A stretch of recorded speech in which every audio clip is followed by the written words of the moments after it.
सत्संगत जी, प्यार से कहना जी, धन निरंकार जी। सत्संगत जी, मनुष्य का जीवन केवल सांस लेना, खाना पीना और सांसारिक जिम्मेदारियों तक सीमित नहीं है।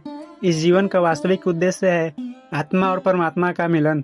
आत्मा वह दिव्य अंश है जो हमारे भीतर निवास करता है, जबकि परमात्मा उस अनंत शक्ति का नाम है जो संपूर्ण सृष्टि को चलाती है। सत्संगत जी, सतगुरु कहते हैं, जिसका कोई रूप नहीं, लेकिन उसकी अनुभूति प्रेम, सेवा, विनम्रता और समर्पण द्वारा की जा सकती है।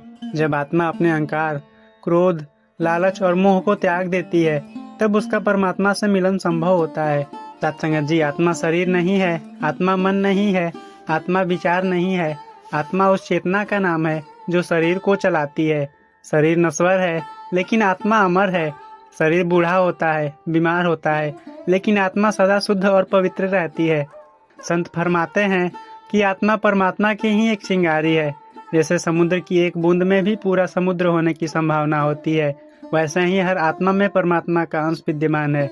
परमात्मा को किसी मूर्ति, तस्वीर या आकार में बांधा नहीं जा सकता।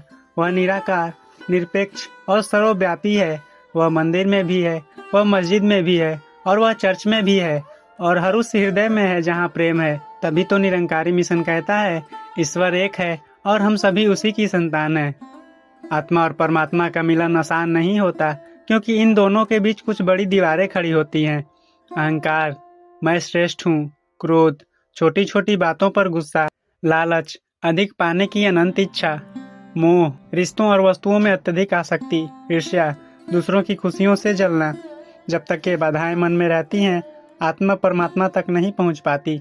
सत्संगत जी, आत्मा और परमात्मा के मिलन का मार्ग 3 मुख्य आधारों पर टिका है: सेवा, सुमिरन और सत्संग। जब मनुष्य बिना किसी स्वार्थ के दूसरों की सेवा करता है, तब उसका अहंकार मिटने लगता है।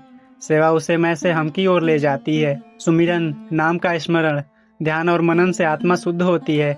जब मन परमात्मा में लीन होता है, तो धीरे धीरे मिलन की अनुभूति होने लगती है। सत्संग, संतों और सत्संग के माध्यम से मनुष्य को सही दिशा मिलती है। वहाँ अहंकार नहीं, प्रेम की भाषा बोली जाती है। सत्संगत जी, गांव में एक गरीब लेकिन घमंडी युवक रहता था। उसका नाम था रामू। वह मेहनती था, लेकिन उसका स्वभाव बहुत कठोर था। वह हमेशा यही सोचता, मैं ही सब कुछ हूँ, मुझे किसी की जरूरत नहीं। एक दिन गांव में एक निरंकारी संत समागम का आयोजन हुआ।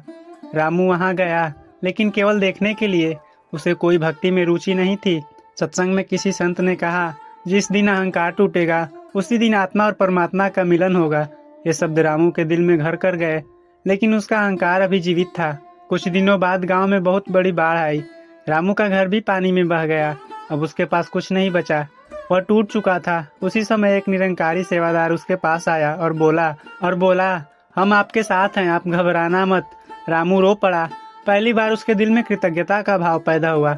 उसने कार्यों में हाथ बटाना शुरू किया। दूसरों की मदद करते करते उसका अहंकार धीरे धीरे समाप्त होने लगा। एक रात ध्यान के समय उसने भीतर से आवाज सुनी, मैं सदा तेरे साथ था, तू ही दूर था। उस दिन रामू को पहली बार समझ आया, परमात्मा बाहर नहीं भीतर है। सत्संगत जी, मिलन की अनुभूति कैसे होती है? जब आत्मा परमात्मा से जुड़ती है, तब मनुष्य को असीम शांति की अनुभूति होती है। डर समाप्त हो जाता है। हर जीव में परमात्मा का दर्शन होता है। दुख भी वरदान सा लगने लगता है। मृत्यु का भय समाप्त हो जाता है। यह कोई कल्पना नहीं, बल्कि एक जीवंत अनुभव होता है। आज मनुष्य के पास धन है, तकनीक है, सुविधाएं हैं, लेकिन मन की शांति नहीं है। डिप्रेशन, चिंता, तनाव, गुस्सा, यह सब इसीलिए है क्योंकि आत्मा परमात्मा से कटी हुई है। जब व्यक्ति निरंकारी विचारों को जीवन में अपनाता है, तो वह बाहरी संसार से नहीं, भीतर के संसार से जुड़ता है। सत्संगत जी, आत्मा और परमात्मा का मिलन कोई चमत्कार नहीं, बल्कि एक लंबी साधना है। यह मार्ग धैर्य, प्रेम, सेवा और समर्पण से तय होता है। जब आत्मा कहती है, मैं कुछ नहीं हूँ, और परमात्मा कहता है, तू मेरा ही अंश है, तभी यह पवित्र मिलन संभव होता है। सत्संगत जी, निरंकारी संदेश यही है, जो झुकेगा वही पाएगा, जो मिटेगा वही जुड़ेगा, और जो जुड़ेगा वही परमात्मा को पाएगा। सत्संगत जी, प्यार से कहना जी, धन निरंकार जी।